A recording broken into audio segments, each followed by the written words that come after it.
환율 1,500원. 이 숫자는 단순히 경제 지표상의 100원 상승을 의미하지 않습니다. 대한민국 경제사에 있어 1,500원은 집단적 트라우마를 자극하는 공포의 임계점이자 한국 경제가 통제력을 상실했음을 알리는 심리적 마지노선입니다. 우리는 이미 이 숫자가 가져온 파국을 기억합니다. 1997년 외환위기 당시 800원대였던 환율이 순식간에 1,500원을 넘어 2,000원 선을 위협했을 때 국가부도의 공포가 전 국민을 짓눌렀습니다. 2008년 글로벌 금융위기 당시에도 1,500원 돌파 여부는 한국 경제의 생존을 가르는 최후의 보루였습니다. 경제학적으로 1,500원은 시장 참여자들이 더 이상 합리적인 예측을 할 수 없는 불확실성의 영역으로 진입함을 뜻합니다. 투자자들은 패닉에 빠지고 자본은 안전장치 없이 썰물처럼 빠져나갑니다. 이 수치는 단순한 화폐 가치의 하락을 넘어 우리가 쌓아온 경제적 신뢰가 무너지고 있다는 강력한 적색 신호입니다. 오늘 우리는 이 위험한 숫자 1,500원이 현실이 되었을 때 마주할 잔혹한 시나리오를 시작해 보려 합니다. 우리는 1,500원이라는 숫자를 단순한 통계로 치부할 수 없습니다. 이는 대한민국이 경험했던 경제적 재앙의 역사와 깊이 연결된 망각할 수 없는 지표입니다. 먼저 1997년 겨울을 기억해야 합니다. 800원대에 머물던 환율이 불과 몇 달 만에 1,500원을 넘어 2,000원에 육박했던 그때 우리는 국가부도라는 미중유의 사태를 맞았습니다. 수많은 기업들이 흑자 도산을 했고 거리에는 하루아침에 직장을 잃은 실업자들이 넘쳐났습니다. 외화를 벌기 위해 전 국민이 장롱 속 금부치를 내놓았던 금모으기 운동은 단순한 애국심을 넘어선 국가 생존을 위한 처절한 몸부림이었습니다. 그리고 2008년 미국발 글로벌 금융위기가 전 세계를 강타했을 때 다시 한번 1,500원의 그림자가 드리워졌습니다. 이때는 특히 키코 사태로 인해 수많은 중소기업이 환율 급등의 직격탄을 맞았습니다. 통화옵션 계약의 함정에 빠진 기업들은 환율이 오를수록 막대한 손실을 입었고 결국 수백 개 기업이 파산하며 중산층의 붕괴를 가속화했습니다. 1,500원은 기업의 존망과 개인의 일자리가 위태로워지는 시스템 리스크의 경고음이었던 셈입니다. 역사는 반복된다는 말이 있습니다. 과거의 1,500원은 늘 국가적 재앙의 신호탄이었고 그 파고는 늘 서민과 중소기업의 삶을 덮쳤습니다. 이번에도 예외일까요? 우리는 지금 과거의 망령이 드리운 그림자 속에서 또 다른 비극의 서막을 지켜보고 있습니다. 과거의 1,500원이 국내적 실책이나 일시적 외부 충격이었다면 지금의 위기는 훨씬 더 복합적이고 구조적입니다. 그 중심에는 미 연준의 고금리 장기화하이어 포 롱거 전략이 있습니다.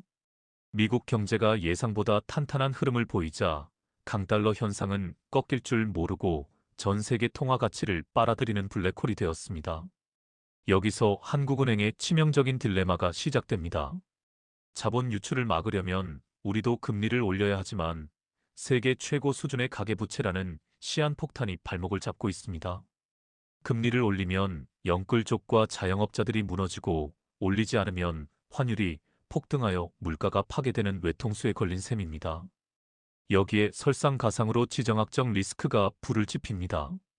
중동의 불안정한 정세는 에너지 수입 의존도가 높은 원화의 가치를 실시간으로 갉아먹고 있으며 반도체 공급망을 둘러싼 미중 갈등은 우리 수출 경쟁력에 대한 근본적인 의구심을 던집니다.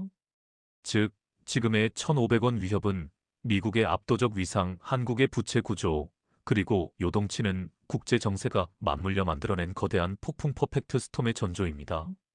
환율 1,500원이라는 선을 넘어서는 순간 우리 경제는 단 한 번도 경험하지 못한 3대 비극의 터널로 진입합니다. 첫 번째 비극은 거침없는 수입 물가의 폭격입니다. 에너지와 곡물을 전량 수입에 의존하는 우리에게 강달러는 곧 생존 비용의 폭등을 의미합니다. 단순히 가격이 오르는 것을 넘어 양을 줄여 가격 인상을 숨기는 슈링크플레이션이 일상이 되며 서민들의 실질 소득은 처참하게 깎여나갈 것입니다. 두 번째 비극은 경제의 허리인 기업들의 연쇄 붕괴입니다. 과거에는 고환율이 수출의 호재였지만 글로벌 공급망이 복잡해진 지금은 원자재 수입 비용 부담이 이익을 압도합니다. 비용 상승분을 가격에 전가하지 못한 중소기업과 한계 기업들은 이자조차 감당하지 못한 채 연쇄부도의 공포에 직면할 것입니다. 마지막 세 번째 비극은 환율 방어를 위한 강제적 금리 인상입니다. 자본 유출을 막기 위해 한국은행은 우리 경제의 기초 체력을 넘어서는 금리 인상을 단행해야만 합니다. 이는 곧 대출로 자산을 일궈온 영끌족과 소상공인들에게 감당할 수 없는 이자 폭탄으로 돌아가며 소비가 완전히 실종되는 악순환의 고리를 완성할 것입니다. 우리가 마주한 환율 1,500원의 그림자는 분명 거대하지만 모든 위기 속에는 늘 새로운 기회가 숨어 있습니다. 돈의 흐름을 읽고 선제적으로 대응하는 자만이 이 폭풍 속에서 자신의 자산을 지키고 심지어 성장시킬 수 있습니다. 첫 번째 전략은 달러 스마일 이론을 이해하는 것입니다. 달러는 세계 경제가 불황이거나 미국 경제만 홀로 호황일 때 가치가 상승하는 경향이 있습니다. 지금처럼 전 세계가 위기감에 휩싸이고 달러가 강세를 보일 때 달러 예금이나 달러 ETF 등 달러 기반 자산은 훌륭한 안전자산이자 수익 창출의 기회가 될 수 있습니다. 이는 위기 시 원화 약세를 해지하는 가장 기본적인 방어 전략입니다. 두 번째는 환차익을 누릴 수 있는 수출 우량주에 주목하는 것입니다. 모든 수출 기업이 환율 상승의 수혜를 입는 것은 아닙니다. 원자재 수입 비중이 낮으면서도 높은 기술력과 글로벌 경쟁력을 갖춘 자동차, 조선, 특정 IT 부품 기업들은 오히려 고환율 환경에서 수익성이 개선될 수 있습니다. 옥석 가리기를 통해 선별된 우량 수출주는 위기 속에서도 빛을 발할 것입니다. 마지막으로 가장 중요한 것은 유연한 자산 배분입니다. 지금처럼 불확실성이 극대화된 시기에는 적극적인 투자를 잠시 멈추고 현금 및 현금성 자산의 비중을 높이는 보수적인 전략이 필요합니다. 예측 불가능한 변동성에 대비하고 향후 시장의 저점에서 기회를 포착하기 위한 실탄을 마련하는 지혜가 그 어느 때보다 중요합니다. 위기는 준비된 자에게 새로운 시작이 됩니다. 환율 1,500원은 대한민국 경제의 끝이 아닙니다. 오히려 우리가 외면해왔던 취약한 구조를 직시하고 새로운 경제 체질을 만들어야 한다는 강력한 경고음에 가깝습니다. 지금 우리에게 가장 필요한 것은 근거 없는 낙관도 막연한 공포도 아닙니다. 시장의 변동성을 냉정하게 직시하는 차가운 머리입니다. 자산 시장의 거품이 걷히고 가격표가 다시 쓰이는 지금 현금을 비축하며 기회를 기다리는 자만이 폭풍이 지나간 뒤에 과실을 얻을 수 있습니다. 정부는 외환 방어벽을 공고히 하고 기업은 고환율 뉴노멀 시대에 맞는 경영 혁신을 단행해야 합니다.